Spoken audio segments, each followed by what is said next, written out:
PDIP memilih menduetkan Pramono Anung dan Rano Karno dibandingkan Anies Baswedan untuk maju di Pilkada Jakarta 2024. Melihat hal ini, pengamat politik dari Lingkar Madani Indonesia, Ray Rangkuti, mengaku heran.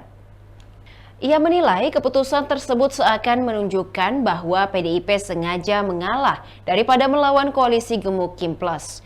Dilansir dari tribunnews.com, hal itu diungkapkan oleh Ray Rangkuti pada Selasa 27 Agustus 2024. Ray Rangkuti mengatakan duet Pramono Anung Rano Karno harusnya dihindari, sebab menempatkan Pramono di Jakarta sama saja dengan menempatkan orang yang sama sekali tidak dikenal di Jakarta. Padahal menurutnya warga Jakarta bukanlah pemilih yang manut dan sulit menerima orang yang tidak memiliki hubungan mengikat.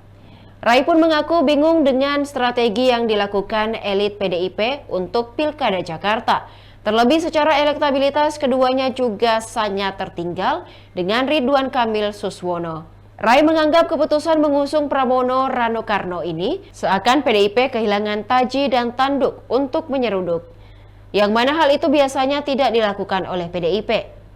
Oleh karena itu, Ray menganggap dengan mengusung Pramono Rano Karno sama saja dengan PDIP sengaja mengalah melawan koalisi gemuk Kim Plus yang mengusung Ridwan Kamil Suswono. Demikian Tribun Timur Hot News kali ini. Saksikan berita lainnya hanya di kanal YouTube dan Facebook Tribun Timur. Download Tribun X sekarang, menghadirkan lokal menjadi Indonesia.